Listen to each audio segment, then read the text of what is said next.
ശബരിമലയിൽ നിന്ന് കൊടിയും മണിയും കൊണ്ടുവന്ന ഉത്സവം നടത്തുന്ന ശബരിമലയുടെ കീഴം എന്നറിയപ്പെടുന്ന ഒരേയൊരു ക്ഷേത്രം അറക്കുളം ശ്രീധർമ്മശാസ്ത്ര ശ്രീ മഹാദേവ ക്ഷേത്രത്തിന്റെ വിശേഷങ്ങളാണ് ഇന്നത്തെ വീഡിയോയിൽ. എല്ലാവർക്കും നമസ്കാരം. പൂർണ്ണനായിരിക്കുന്ന ശാസ്താരവിന്ദപാദം പൂർണ്ണമനസ്കയായി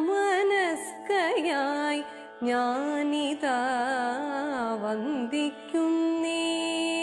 വർഷങ്ങൾക്ക് മുൻപേ ശബരിമലയിൽ പൂജ നടത്തിയിരുന്ന ഒരു മേൽശാന്തി അറക്കുളം ഭാഗത്തായി താമസിച്ചിരുന്നു. അദ്ദേഹം നടന്നുപോയാണ് ശബരിമലയിൽ പൂജ നടത്തിയിരുന്നത്. അറക്കുളത്തു നിന്നും ശബരിമലയിലേക്ക് ഭൂഗർഭപാത ഉൾപ്പെടുന്ന ഒരു സഞ്ചാരപാത ഉണ്ടായിരുന്നുവെന്ന് പഴമക്കാർ പറയുന്നു. കാലങ്ങൾ കഴിഞ്ഞു പോകെ പ്രായാധിക്യം മൂലം ശബരിമലയിൽ ചെന്ന് പൂജ നടത്താൻ അദ്ദേഹത്തിന് പറ്റാത്ത അവസ്ഥ വന്നു. അദ്ദേഹത്തിന് സന്തതി പരമ്പരകളൊന്നും തന്നെ ഇല്ലായിരുന്നു. പൂജ മുടങ്ങും എന്ന സ്ഥിതി വന്നപ്പോൾ അയ്യപ്പനെ മനസ്സുരുകി വിളിച്ച് പ്രാർത്ഥിച്ച അദ്ദേഹത്തിന് സ്വാമിയുടെ സ്വപ്നദർശനം ഉണ്ടാവുകയും അതിൽ അദ്ദേഹത്തിന് കിട്ടിയ നിർദ്ദേശം ഇങ്ങനെയായിരുന്നു: ഇല്ലത്തിന് മുൻപിൽ ഒരു ശരം കാണപ്പെടും, എനിക്കുള്ള പൂജ അവിടെ അർപ്പിച്ചാൽ മതി എന്നുമായിരുന്നു ആ നിർദ്ദേശം. പിറ്റേന്ന് ഉറക്കമുണർന്ന അദ്ദേഹം തൻ്റെ ദർശനം സത്യമാണെന്ന് തിരിച്ചറിയുന്നു. ഇല്ലത്തിന് മുൻപിൽ കണ്ട ശരത്തിൽ പൂജകൾ അർപ്പിച്ചു തുടങ്ങുന്നു. ഈ ശരം തറച്ചു നിന്ന സ്ഥലമാണ് ഇന്ന് കാണുന്ന അയ്യപ്പ ക്ഷേത്രമായി മാറിയിട്ടുള്ളത് എന്നാണ് ഐതിഹ്യം.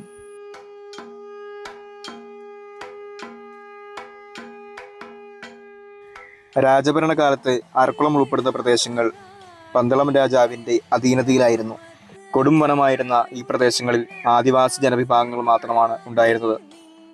അറക്കുളം ക്ഷേത്രത്തിൻ്റെ ഐതിഹ്യത്തിൽ പറയും പോലെ ശരം കണ്ട സ്ഥലത്ത് പൂജകൾ അർപ്പിച്ചു പോന്നിരുന്നു. അങ്ങനെയിരിക്കെ പന്തളം രാജാവിന് ശബരിമല വെളിച്ചപ്പാടിൽ നിന്നും ഒരു അരുളപ്പാടുണ്ടായി. ശബരിമലയുടെ ചൈതന്യാംശമുള്ള ഒരു സ്ഥലം അങ്ങയുടെ അധീനതയിലുണ്ടെന്നും അത് കണ്ടെത്തി അവിടെ ക്ഷേത്രം പണിയണമെന്നുമായിരുന്നു ആ അരുളപ്പാട്. അറക്കു ഉൾപ്പെട്ട പ്രദേശങ്ങൾ പന്തളത്ത് രാജാവിൻ്റെ കീഴിലായിരുന്നതിനാലും അറക്കു ഉൾപ്പെട്ട പ്രദേശങ്ങളിലെ മേൽനോട്ടക്കാരനായിട്ട് പന്തളത്ത് രാജാവ് കാളിയ നാരായണൻ എന്ന് പറയുന്ന ഒരു നായകപ്രഭുവിനെ ഈ പ്രദേശത്ത് നിയമിക്കുകയും ചെയ്തിരുന്നു. അദ്ദേഹം മുഖാന്തരം ഈ തിരുമേനി ഇങ്ങനെ പൂജിക്കുന്ന കാര്യം രാജാവ് അറിയുകയും അവിടെ ക്ഷേത്ര നിർമ്മിതിക്ക് വേണ്ട കാര്യങ്ങൾ നടത്തി ക്ഷേത്രം നിർമ്മിക്കുകയും ചെയ്തു. ഏതായാലും അന്ന് തിരുമേനി പൂജിച്ച സ്ഥലത്ത് വച്ച് അമ്പലം പണിതെന്നാണ് അറിവ്. അങ്ങനെ പണിത് ക്ഷേത്രമാണ് ഇപ്പം നിലവിൽ.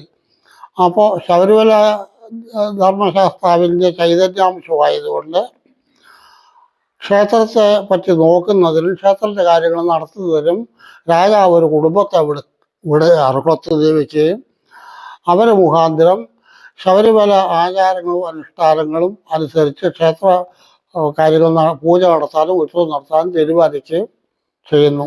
അതനുസരിച്ച് ഈ കുടുംബക്കാരെ ഭാരം ഏൽപ്പിക്കുവാണ്. അപ്പോൾ എന്തൊക്കെ വേണം? കുടുംബം ആളൊന്നുമില്ല. ഈ ഒരു കുടുംബക്കാരെന്ത് ചെയ്തു? അവർ പറഞ്ഞു, ഞങ്ങൾക്കിത് ബുദ്ധിമുട്ടാണ്, കാരണം ആനയും പുലിയും കടുവായുമാണ്, അതുകൊണ്ട് ഞങ്ങൾക്ക് തന്നെ അവിടെ പോയി താമസം ബുദ്ധിമുട്ടാന്ന് പറഞ്ഞു. രാജാവിൻ്റെ ഇതനുസരിച്ച് പുള്ളിയുടെ ബന്ധത്തിൽപ്പെട്ട 10-100 കുടുംബക്കാരെ കൊണ്ടുവന്ന് താമസിക്കുക കൂട്ടിന് വേണ്ടിയിട്ട്. എന്നിട്ട് അവർ മുഖാന്തരം ശബരിമല ചെന്ന്, അപ്പോൾ രാജാവിൻ്റെ തീറ്റൂര് ശബരിമലയിൽ നിന്നും ആചാരപ്രകാരം ശബരിമല ഉത്സവാദി ആഘോഷങ്ങളാണ് അറക്കുളം നടക്കുന്നത്. അപ്പോൾ 7 ദിവസം ഉത്സവവും ശബരിമല 7 ദിവസം ഉത്സവമായിരുന്നു. ഇപ്പോഴാണ് 10 ദിവസമായത്. അപ്പോൾ മേട്ടുംപുറത്ത് ശബരിമല ഗുരുതിയുണ്ട്, അതുപോലെ അറക്കുളത്ത് മേട്ടുംപുറത്ത് ഗുരുതിയും വേണം. ഈ കുടുംബത്തെ ഗുരുതിക്ക് വേണ്ട സാധനം ആനയും അമ്പാരിയും ഒക്കെ ഇവിടെ ഉണ്ടാകാനാണ്. അപ്പോൾ ഇതിന് രാജകൽപ്പന അനുസരിച്ച് ഗുരുതിക്ക് വേണ്ട മുഴുവൻ സാധനങ്ങളും ശബരിമലയിൽ നിന്ന് ഏറ്റുവാങ്ങുകയും ക്ഷേത്രത്തിൽ കയറാനുള്ള കൊടിയും മണിയും ശബരിമലയിൽ തരികയും ചെയ്യും. എന്നിട്ട് ഇവിടെ കൊണ്ടുവന്ന് ഈ ഉത്സവം നടത്തി ഗുരുതി നടത്തണം. ഗുരുതി നടത്തി കഴിഞ്ഞാണ് കൊടിയ ഇറക്കം നടത്തുന്നത്. ഇതിന് 3 കുത്ത് പടവും ഈ കുടുംബത്തിൽ കൊടുത്തിരുന്നു. അങ്ങനെ കാര്യങ്ങൾ നടത്തിക്കൊണ്ടിരുന്നു. അവരും അവരുടെ കുടുംബക്കാരും അവിടെ കൊണ്ടുവന്ന ആൾക്കാരും ഒക്കെ ആയിട്ട് കാര്യങ്ങൾ നടത്തിക്കൊണ്ടിരുന്നു. തിരുവിതാംകൂർ ദേവസ്വം ബോർഡ് ഉണ്ടാകുന്നു. തിരുവിതാംകൂർ ദേവസ്വം ബോർഡിലാതെ തിരുവിതാംകൂർ ദേവസ്വം ബോർഡിന് രാജാവ് കൊടുത്ത ക്ഷേത്രങ്ങളുടെ ലിസ്റ്റിൽ എൻ്റെ അറിവ് ശരിയാണെങ്കിൽ ശബരിമല കഴിഞ്ഞാൽ അറക്കുളമോ. അവിടെ പന്തളം കൊട്ടാരത്തിൽ നിറഞ്ഞ ഒരറിവാണ് ഞാൻ. ശബരിമല കഴിഞ്ഞാൽ അറക്കുളമോ ദേവസ്വം ബോർഡ് കൊടുത്തത്. അപ്പോൾ ഈ കാര്യങ്ങൾ നടത്തിക്കൊണ്ടത് തിരുവിതാംകൂർ ദേവസ്വം ബോർഡ് വന്നപ്പം ക്ഷേത്ര കാര്യങ്ങൾ സർക്കാർ ബോർഡ് ഏറ്റെടുത്തല്ലോ. ഏറ്റെടുത്തപ്പോൾ ഈ ഗുരുതി നടത്തുന്ന കാര്യവും ഉത്സവം നടത്തുന്ന കാര്യമെല്ലാം ബോർഡ് നടത്താൻ തുടങ്ങി. എന്തുകൊണ്ടാണെന്ന് അറിയാൻ മേല. കലിയുഗത്തിൽ ശബരിമല അയ്യപ്പനുമായിട്ടുള്ള ബന്ധം അറക്കുളംകാർക്കുണ്ടെന്ന് അറിയിക്കാൻ വേണ്ടിയിട്ട് മാത്രം ഈ കൊടിയും മണിയും തരുന്ന പരിപാടി ഇന്നും തുടരുന്നു. ഈ ലോകത്തിൽ ഒരേ ഒരു സ്ഥലത്തേക്ക് ശബരിമല കൊടുക്കുന്ന അറക്കുളവും ഒരങ്ങനെ ചടങ്ങ് അവിടെ നടക്കുന്നില്ല.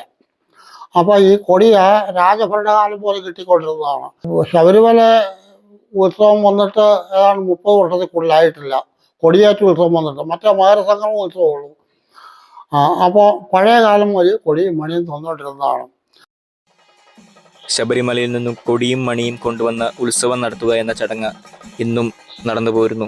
അറക്കുളവും ശബരിമലയും തമ്മിലുള്ള ബന്ധം ഇന്നും ഈ ചടങ്ങ് വഴി നിലനിന്നു പോരുന്നു. കൊടിയും മണിയും കൊണ്ടുവരിക എന്ന ചടങ്ങ് ഇന്നും തെക്കഞ്ചേരി കുടുംബം തന്നെ ചെയ്തു പോരുന്നു. കൊടിയേറ്റുന്നതിനുള്ള അവകാശം മണിമല കുടുംബത്തിനാണ്. എല്ലാ വർഷവും മകരം 11 കൊടിയേറി 7 ദിവസമാണ് ഇവിടുത്തെ ഉത്സവം.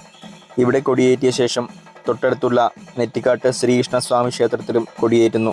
ഉത്സവം നടക്കുന്ന 7 ദിവസവും നെറ്റിക്കാട്ട് ശ്രീകൃഷ്ണസ്വാമി ക്ഷേത്രത്തിലേക്ക് വിളക്കിനെഴുന്നള്ളിപ്പ് എന്നൊരു ചടങ്ങും ഇതിനോടൊപ്പം നടന്നു പോരുന്നു. ഇവിടെ അയ്യപ്പസ്വാമി ബ്രഹ്മചാരി എന്ന ഭാവത്തിലല്ലാത്തത് കൊണ്ട് തന്നെ എല്ലാ പ്രായത്തിലുള്ള സ്ത്രീകൾക്കും ഇവിടെ പ്രവേശനമുണ്ട്. ഇവിടുത്തെ മറ്റൊരു പ്രത്യേകത എന്തെന്നാൽ ശാസ്താവിനൊപ്പം തുല്യ പ്രാധാന്യമുള്ള പ്രതിഷ്ഠയായി ശ്രീ മഹാദേവനും ഇവിടെ കുടികൊള്ളുന്നു. മഹാദേവ സങ്കല്പം വരാനുണ്ടായ കാരണം മുൻപ് ഐതിഹ്യത്തിൽ പറഞ്ഞ ശബരിമല മേൽശാന്തി ഒരു ശിവഭക്തനായിരുന്നുവെന്നും അദ്ദേഹം ശാസ്താവിന് പൂജ നടത്തുന്ന പോലെ തന്നെ അവിടെ മഹാദേവനും പൂജ നടത്തിയിരുന്നുവെന്നും പറയപ്പെടുന്നു. അങ്ങനെ ഒരു ബിംബത്തിൽ തന്നെ 2 ചൈതന്യങ്ങൾ വന്നു ചേരുകയും ചെയ്തു. പിൽക്കാലത്ത് മഹാദേവനെ മറ്റൊരു ശ്രീകോവിൽ പണിത് അവിടെ പ്രതിഷ്ഠിക്കുകയായിരുന്നു. ഇവിടെ ഉപദേവതകളായി ഗണപതി, മാളികപ്പുറത്തമ്മ, കരുനാഗയക്ഷി, നാഗദേവങ്ങൾ, പഞ്ചമൂർത്തികൾ എന്നിവരുമുണ്ട്. ശാസ്താവിൻ്റെ പ്രധാന ദിവസം ശനിയാഴ്ചയും മഹാദേവന് തിങ്കളാഴ്ചയുമാണ്. ശാസ്താവിൻ്റെ പ്രധാന നിവേദ്യം എള്ളുപായസവും മഹാദേവന് വെള്ള നിവേദ്യവുമാണ്.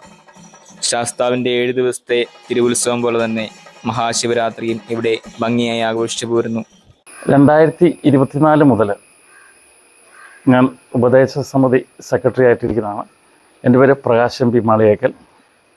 ഇവിടെ കുഞ്ഞുനാളിൽ തൊട്ട് തന്നെ ഞാൻ ജനിച്ചു വളർന്നവനാണ്. കുറേ കാലങ്ങൾ ഇവിടെ ഇല്ലായിരുന്നു. അതിനുശേഷം വന്ന ഒരു പ്രത്യേക സാഹചര്യത്തിൽ അയ്യപ്പൻ്റെ വിളിയോടുകൂടി നമ്മൾ അറക്കുളത്തെ ക്ഷേത്രവുമായിട്ട് ബന്ധപ്പെട്ട് പ്രവർത്തിക്കാൻ തുടങ്ങി എന്നാണ് എനിക്ക് തോന്നുന്നത്. ഭക്തജനങ്ങളുടെ ആഗ്രഹവും അതോടൊപ്പം തന്നെ നമ്മുടെ ഏറ്റവും വലിയ ആഗ്രഹം ഒരു അയ്യപ്പ സത്രം, അതോടൊപ്പം തന്നെ മുറജപം, പിന്നെ മണ്ഡലകാല മകരവിളക്കിനോടനുബന്ധിച്ച് ശബരിമല തീർത്ഥാടകരെ ഇവിടെ എത്തിച്ച് ഇത് നല്ലൊരു ഇടത്താവളമായി മാറ്റുവാനുള്ള ഒരു ശ്രമത്തിൻ്റെ ഭാഗമായി ഞങ്ങൾ വർക്ക് തുടങ്ങിയിട്ടുണ്ട്. ഇതേപോലെ തന്നെ നമ്മൾ ഇത് ശബരിമല കീഴടയും ശബരിമലയിൽ നിന്ന് കൊടിയും മണിയും കൊണ്ടുവന്ന് തിരുവുത്സവം നടത്തുന്ന ലോകത്തിലെ ഏക ക്ഷേത്രവുമാണ്. പക്ഷേ ഇത് നമ്മൾ ജനങ്ങളിലേക്ക് എത്തിക്കുവാൻ ഇതുവരെ കഴിഞ്ഞിട്ടില്ല. ഇതിൻ്റെ പ്രശസ്തിയും അപ്പോൾ ദേവസ്വം ബോർഡിൻ്റെ സഹായത്തോടെയും അമ്പലം പുരോഗതിയിലേക്ക് ഉന്നമതിയിലേക്ക് നയിക്കുവാൻ ഞങ്ങൾ ആവുന്നത്ര ശ്രമിക്കുന്നതാണ്. ഈ ക്ഷേത്രത്തിൻ്റെ കൃത്യമായ ലൊക്കേഷൻ വരുന്നത് ഇടുക്കി ജില്ലയിൽ തൊടുപുഴ താലൂക്കിൽ അറക്കുളം വില്ലേജിൽ 12-ാം മൈലിലാണ്. തൊടുപുഴ പുളിയമ്മല ദേശീയപാതയിൽ നിന്ന് ഈ കവാടം വഴി നമുക്ക് ക്ഷേത്രത്തിലെത്താവുന്നതാണ്.